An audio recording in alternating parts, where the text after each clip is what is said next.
How to make crude oil futures less risky. And I'm glad that you're on with me for this segment, because the first time I was here with you, the first time you traded crude oil futures, and we talked about how, the first thing you can do to make crude oil futures less risky, Errol, is use a smaller product. And the SMO, is smaller than the traditional CL futures. But maybe you could talk a little bit about your first experience with crude oil futures, because if you just want to get in there and test it out, you can do exactly what Errol did a few months ago in the smalls, which is, I think you put on a longer short position and just were like, all right, I'm going to let it run either my P&L showing $20 worth of gains or $20 worth of losses, and then I'm going to get out of the position. Was that your first experience in this? Or yeah, that was my first experience. I'm trying to recall. I may have taken maybe a small loss. When was this? It was a few months back, wasn't it? With SMO. Yeah, I think unfortunately it was a small loss, but you just like set up a marker and that was it, right? Yeah, it was pretty emotionless, I guess you could say.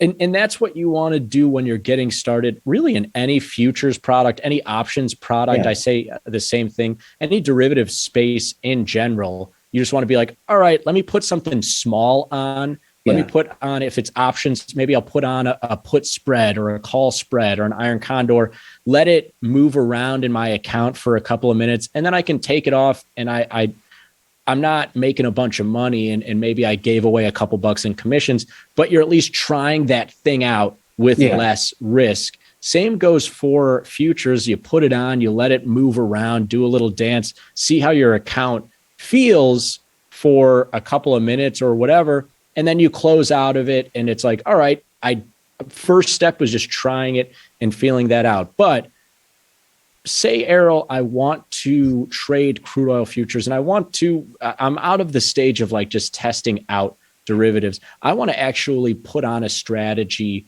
and just make it smaller, make it more comfortable for not the next couple of minutes, but hours, days, weeks even. And I bring up a scenario here, which is crude oil, not at the highs, but still above $100.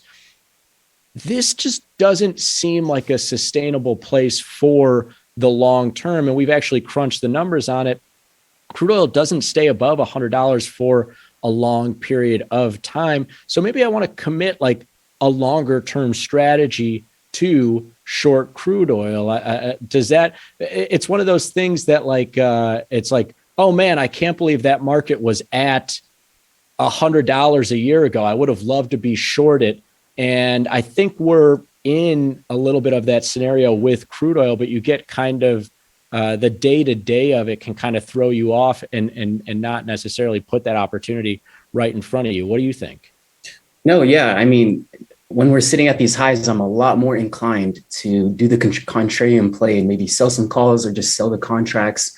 But near all time, because a few months back too, you told me to guess where I think the all-time high level on crude oil was. And I gave some number and I was off, but I think at the time it was like 110, if I'm not mistaken. And here the highs are over 120. So getting short near those highs, I'd be comfortable.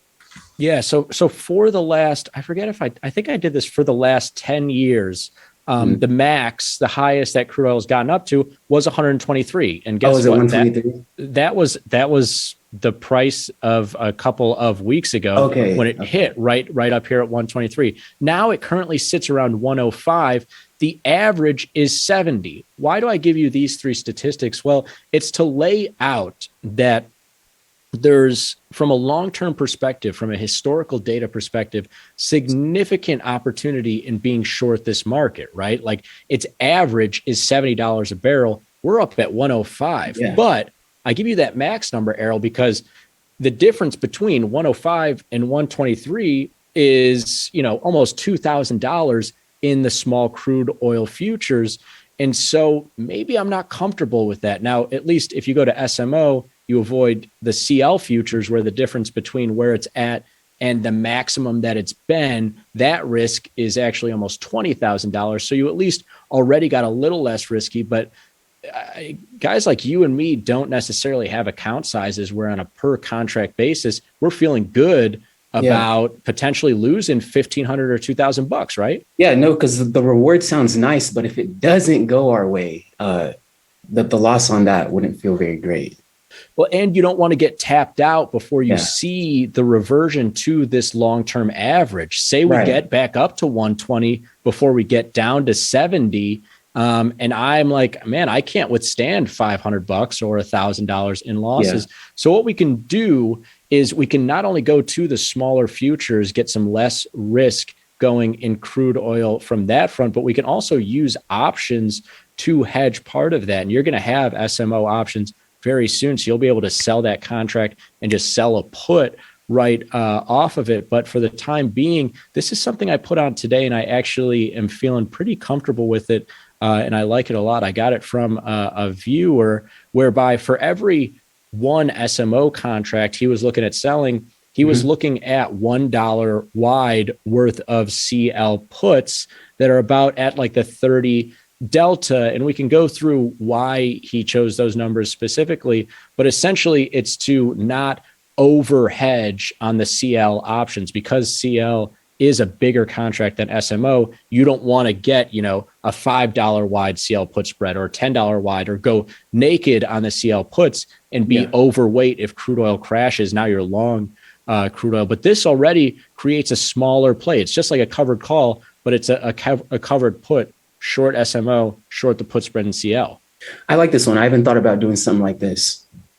And what I did this for earlier, Errol, is I sold the SMO at 105. I sold a $1 wide CL put spread around 100, and I got about 30 cents or 40 cents for it. And so that gives me a break even on my short SMO that is above 108 now. And so instead of risking between the distance between $105 in crude oil and 120, I'm risking the difference between $108 in crude oil and 120. And using those options brings my probability of profit north of 50%. So, I mean, Yeah. there you go. You got the smaller futures, you got the options on top of it, making crude oil less risky for your next venture into crude oil futures, Errol. I like it. Pushing that break even near the all-time highs from a few weeks ago. Exactly right. And so this way you can feel a little bit more comfortable getting into those crude oil futures because this is not like US dollars, not like interest Yeah. rates or any of those. This is probably the most risky asset class that everyday people out there trade. So you want to make sure that you reduce that risk with smaller futures and options on top.